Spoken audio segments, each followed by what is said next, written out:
Well, hello again. Gary Stearman, time for another edition of Prophecy in the News. Today we've got a tremendous program for you. Avi Lipkin is here from Israel, and he's brought his brand new book. It's called Return to Mecca. This is going to be a great program.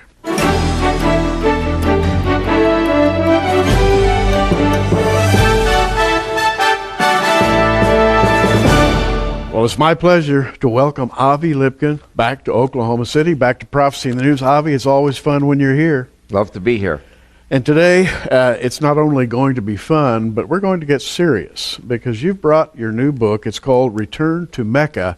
And the topic of this book is absolutely revolutionary. And the title of this book, Return to Mecca, what could that possibly mean? And on the cover is a picture of a black cube.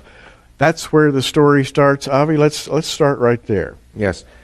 I believe that the Bible is a GPS. I believe that the Bible took place, a lot of it took place in Arabia. There are certain Christians like the Caldwells, Jim and Penny, who spent 14 years in Arabia, and many Christians, not only they, Leonard Moeller, Dr. Kim from Korea, Ron Wyatt, and Bob Tornyuk, there are a lot of people. Actually, in most churches, Christians say to me, we know that Mount Sinai, the real Mount Sinai, is not in the Sinai Peninsula, but rather in northwest Saudi Arabia. It's called Jebel al-Lawz. So a lot of my inspiration for what I'm doing, I received from the Christians. I am the first Jew in the Jewish world who's coming to the rabbis and saying, the Torah is a GPS. Jethro, the high priest of Midian, I believe was the high priest of the Kaaba, the black stone, which is today in Mecca. There was no Mecca. It was just a black stone in those days. Moses was the son-in-law of Jethro. Moses was the understudy of Jethro for 40 years. And when Moses went to take the children of Israel out of slavery, he gave them the phylacteries, which they are to put on their forehead and on their left arm, as a sign from God that we are leaving the pyramid system of slavery in Egypt and we're going to the cube system of freedom in Arabia. And it must be remembered that there was no Judaism in those days. There was no Christianity. There was no Islam. All people, including the Israelite slaves, were pagans. And of course, the golden calf, basically the children of Israel reverted to the gods that they had known in Egypt when Moses delayed coming back. So the purpose of this book is to show where exactly we were, and that 38 years at least of the Exodus was in Arabia. Moses, Aaron, Jethro were at the Kaaba, which is today Mecca. And when God says in Deuteronomy 11 that the borders of Israel will include the desert to the south, that desert is Arabia.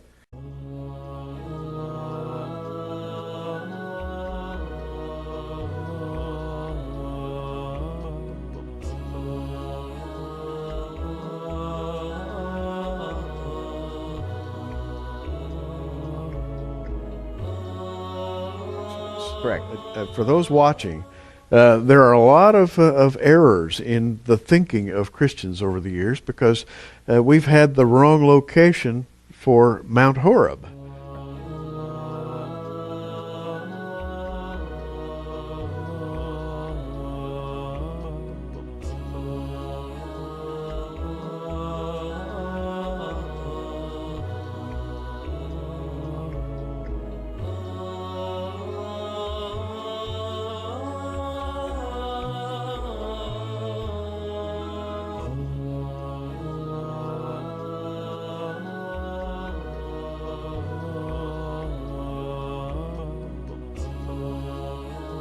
So Moses, when he had to flee Egypt after he killed the taskmaster who was beating the Jewish slave, the Israelite slave, he knew where he was going.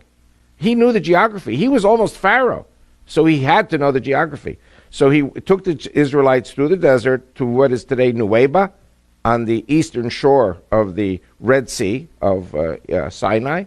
That is where they crossed. By the way, King Solomon set up pillars, columns, on the two opposite sides of the coast. Of course, there are the proofs of the chariots that are in the Red Sea there at that place.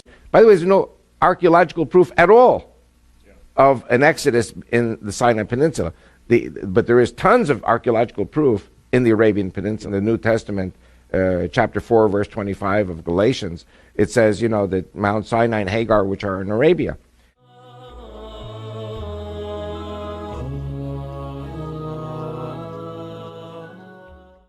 Josephus speaks very clearly that Sinai, the Ishmaelites are there, the troglodytes are there, the children of Keturah are there, the children of Esau are there. Everybody is there, and they're all one family.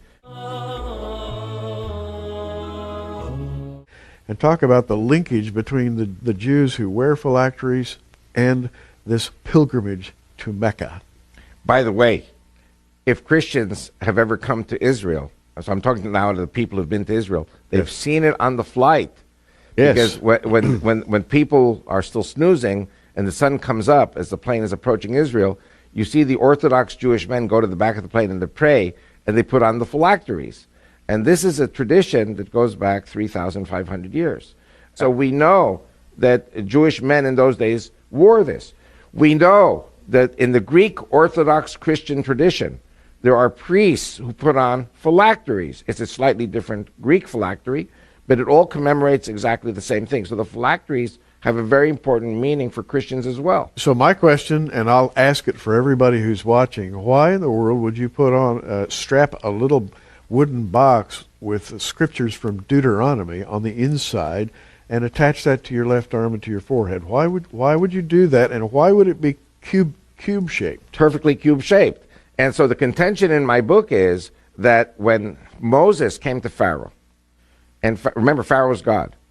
Pharaoh was God in Egypt to the Egyptian people. He created the Nile, and he created this, and he created that. فَقَالَ أَنَا رَبُّكُمُ الْأَعْلَى. And who's Moses? Moses is a guy who stutters. It's very hard to talk. Moses says to Pharaoh, "Let my people go so that they may circle me in the desert." The other 5 times, "Let my people go so that they may serve the Lord in the desert." But the first one is they should go around in circles. Now, Hajj is a pilgrim to Mecca. Hag is the Egyptian pronunciation. Hag in Hebrew means a holiday or going around in circles.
Hag in Hebrew means a holiday or going around in circles. Or going around in circles.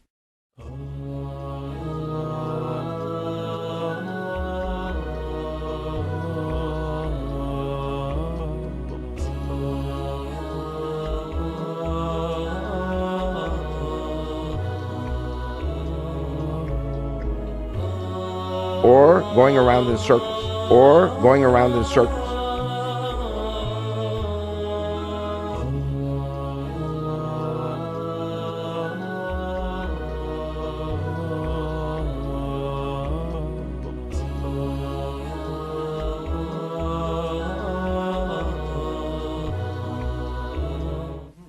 And so the first meaning really meant, let my people go so that they may sacrifice to the Lord at the Kaaba in Mecca, which there was no Mecca at the time, which is the black stone. Jethro was the high priest. Moses was the understudy of the high priest. And so he knew why, spiritually, he was taking the children of Israel out of slavery from the pyramid system to the square system to Jethro. Then, of course, as you know, God finally says, no, you're not going to turn right, you're going to turn left. Instead of going to Mecca and Medina, we turn to the Mount Sinai, Mount Horeb, which, as you said very correctly, is within sight of Eilat and Aqaba and the Red Sea.